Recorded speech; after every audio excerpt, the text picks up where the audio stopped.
Welcome everybody. Today we're going to talk about how to become a smarter and faster reader. You can use this for the TOEFL test or just in your life in general. I'm excited to have you here. What's today? Today is April 13th.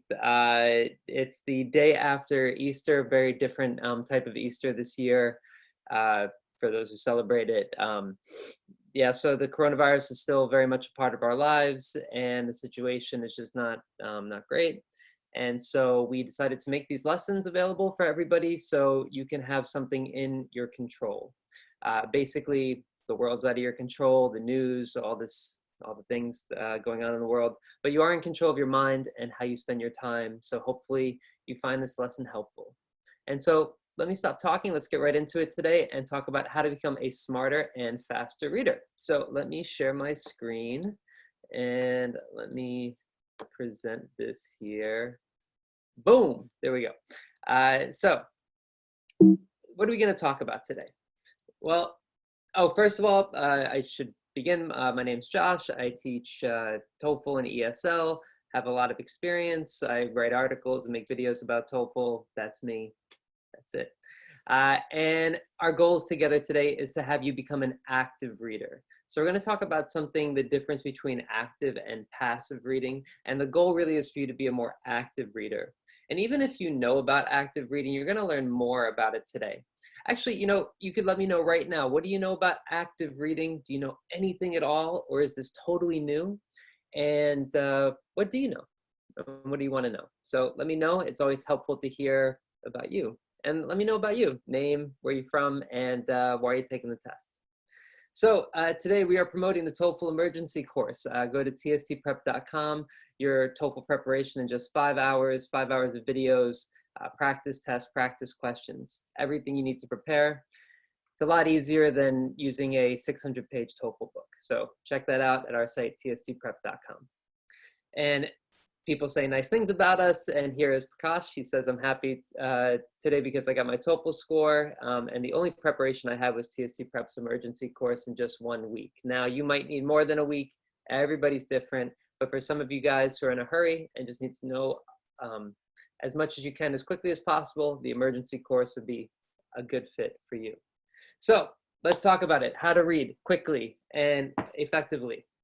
So this is a lot of information on one screen, but I wanted to show you what the test looks like, what the reading test will look like on the TOEFL. So this is a screenshot from ETS here, and you can see that it'll look a little different on test day. There'll be a timer here. There's not one here. This review question button will be on the top right. So these buttons actually probably won't be here. They'll probably be up here. There won't be a show answer or exit section. This is just for the practice test on ETS's site. And I'll give a link to this. This is a free practice test that ETS does for people. So I just want you to kind of see what it looks like. So we're on the same page, what it's going to look like. And I want to ask you, when you're doing the TOEFL reading, do you read the passage first, or do you start answering the questions immediately? Which one do you do? So TOEFL reading, you start reading the passage first, and then after you read, you go back and answer the questions, or you answer the questions once you start. You just start answering them right away. Which one do you do? Let me know. All right. So I'm going to give you some advice. And what I wanted to do is that I wanted to kind of show you what a whole passage would look like. This might look pretty small here. It might be hard to see this right side, but I wanted to try to fit a whole TOEFL passage into one screen so you can see just how much it is. I mean, it's pretty long, 700 words, about 700 words for a TOEFL reading passage. So it's going to be tough to read everything and then go back and answer the questions. You probably won't have enough time to do that. So yeah, you're probably not going to have enough time to read the passage and then answer the questions. So you're going to have to, read and answer the questions at the same time. But you don't want to just start answering the questions immediately. That's a little bit too much too soon. So you don't want to start answering the questions immediately. What should you do? Well, what you should do is that you should skim. Skimming is when you quickly look through a reading passage to get a general idea of the topic. You're not looking for specific details. There is a difference between something called skimming and scanning. We're going to talk about skimming today. Don't worry if you have no idea what this is. And if you do know, let me know in the comments. What do you think skimming is? Now, maybe some of you have tried this before and it hasn't worked for you. I'm going to show you how to use this so it works for you no matter what. So let's talk about that. All right, so what is skimming? Basically, you're going to just pay attention to, you're going to focus on reading very specific sentences in the reading passage. So you don't want to read, you don't want to try to read everything, but you don't want to just start answering the questions either, because I'll talk about this later, but because you don't know anything about the topic, or you probably don't know anything about the topic. So you want to get an idea of what the passage is about and then answer the questions as well. So this skimming process should only take about 2 minutes. So it shouldn't take that long. It's something you just do in the beginning and then you go answer the questions. So you don't want to read the whole passage. You don't want to just start answering the questions either. You want to skim first. Take about 2 minutes to skim. So what is skimming? You focus on specific parts of the passage. The title, the first sentence in the first paragraph, the last sentence in the first paragraph, and the first sentence in each body paragraph. So why these two sentences in the introduction? Well, the first sentence is a kind of general introduction. And a lot of times, the last sentence of the introduction is like a thesis statement. It's like the main idea of the passage. Not all the time, but sometimes. So for example, the title's altruistic behavior. Behaviors that lower the fitness of an individual but increase fitness of another are termed altruistic, okay? Although on the surface, these behaviors appear to be altruistic, it may not be so simple. So this is probably, so what I should be doing is that I should be looking at this saying, okay, and be guessing what the passage is about. So it's probably about altruistic behavior and that it's more complicated than we think. The body paragraph, first sentence, there has been much discussion over why altruistic behavior exists. Okay, so probably some history about it. Even less related individuals with less genetic identity than those shared by a parent and offspring benefit from seemingly altruistic behavior. So probably some specific detail. So it's probably some specifics about altruistic behaviors, about how it leads to genetic identity. Now, let me stop for a second.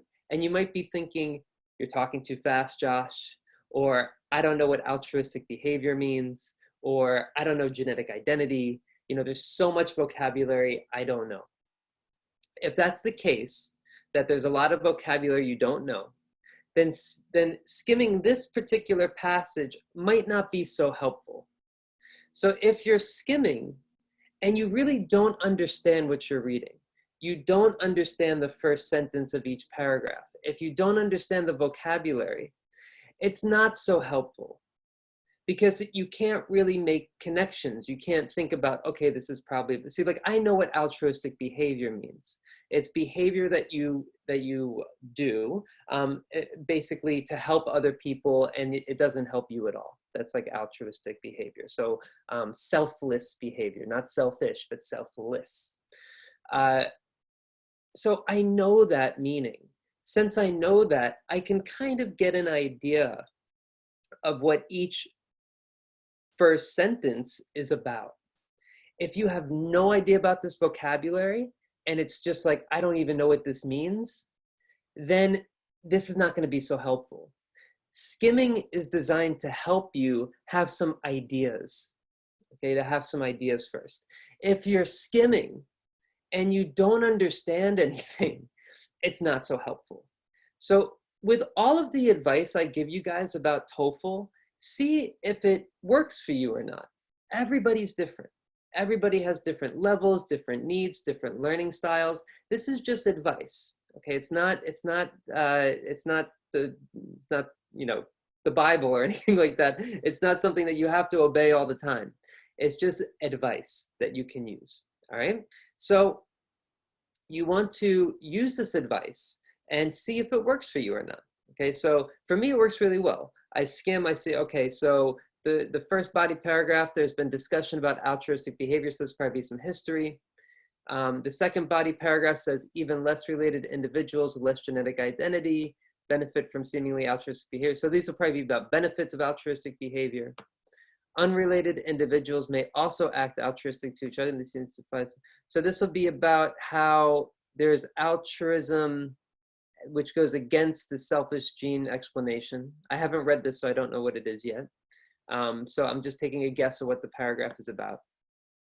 And then about evolutionary game theory and how these might not be altruistic at all. So I have an idea about what this is about. So a little bit of history about altruistic behavior, some examples of it here, some controversy about it, and maybe how maybe some things are not altruistic at all. So just taking 2 minutes.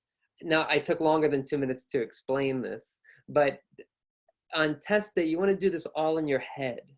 You don't want to write this all down. This is just something that you're going to do in your head. You're going to think about each body, paragraph, topic, sentence, and think, okay, this is probably about this. This is probably about this. This is probably about this. Okay, let me keep going. Why should you do this? So you might be thinking, why is this important? I just want to answer the questions. Maybe you have trouble with time management. You know, maybe you have trouble with other aspects of the test. So you're like, I don't want to do this. Okay, so why would you do this? Well, because you become an active reader. Now, what's the difference between a passive reader and an active reader? So passive readers read words. A passive reader's goal, there should be an apostrophe S here.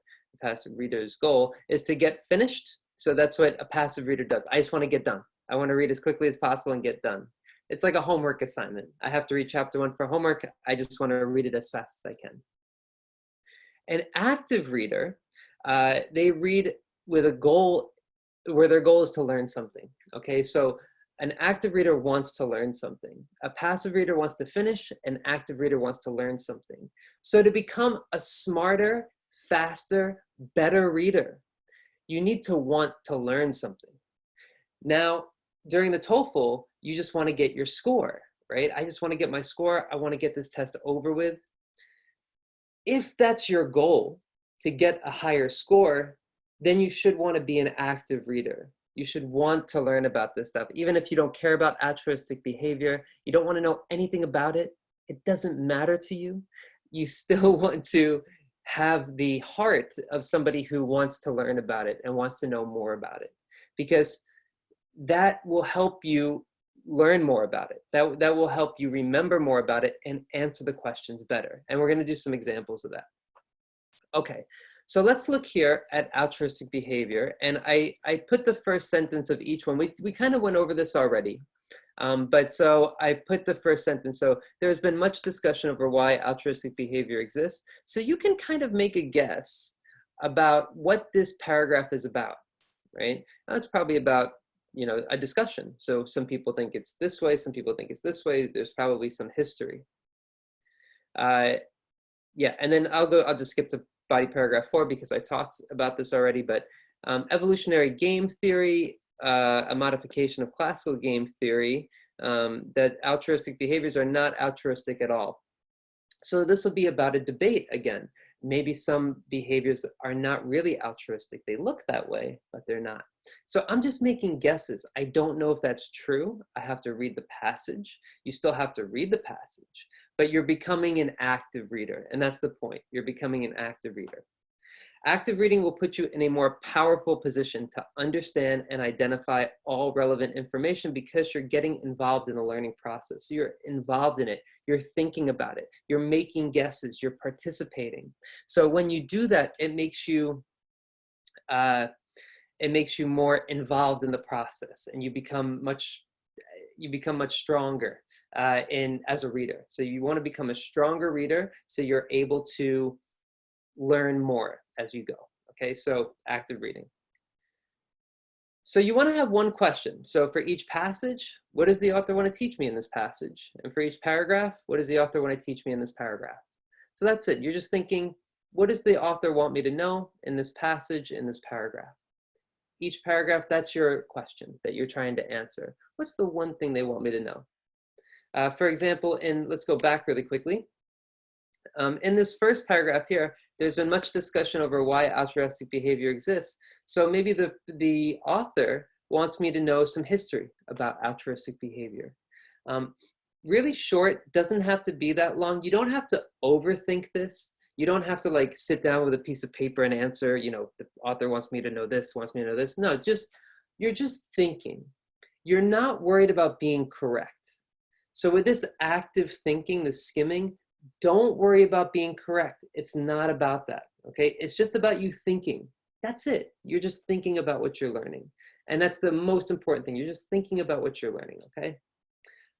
So that's that. Now, guessing the main idea. So we kind of talked about this already, but for altruistic behavior, there's been much discussion over why altruistic behavior exists. So historical context of the research. So I just talked about this, right? So again, you're kind of guessing what's the main idea, what does the author want me to know in this paragraph, in this passage. And you do this all in your head. You don't write it down, you don't do anything like that, you just think in your head, okay? It's called active reading. Now this might be really difficult for some of you. Some of you might be thinking right now, I've never done this before, or I don't want to do this, or I don't think this is helpful. That's fine. You know, if it's not helpful for you, then it's not helpful for you. This is kind of a standard thing in adult literacy, in ESL learning, that students need to become actively involved in the reading for them to learn more. I mean, just think about it. Do you learn more? Let's say you need to learn how to fly let's say you need to learn how to drive a car, something we've all done before. Or if most of us have done before. So you need to learn how to drive a car. Do you learn more in class reading about it, or when you go behind the wheel and do it? Okay. When you're reading and passively getting information, it's like reading about driving without getting behind the wheel. Okay. So you want to feel like an author, like somebody writing, like, why is the author writing this? What does he or she want me to know?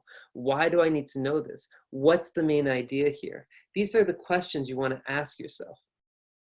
And again, you know, about vocabulary. This sounds great, but I don't even know what altruistic behavior means. So if that's the case, if you don't know the vocabulary, then the passage is too hard. Okay, and you're going to have to do your best without understanding exactly what you're reading. So you don't have to skim if that's the case. If you are skimming and you really don't understand what you're reading, then don't skim, just start answering the questions. Okay, because it's not helpful, right? The whole point is that it's supposed to be helpful. And it's helpful when you know the vocabulary, when you kind of have an idea of what it means. So there will be times when you have to read carefully because you lack the vocabulary to completely understand the topic sentences. So topic sentences are those first sentences in each body paragraph. If you don't know what they mean, if you don't know the vocabulary, then you'll just have to read the paragraph carefully and just go through it question by question.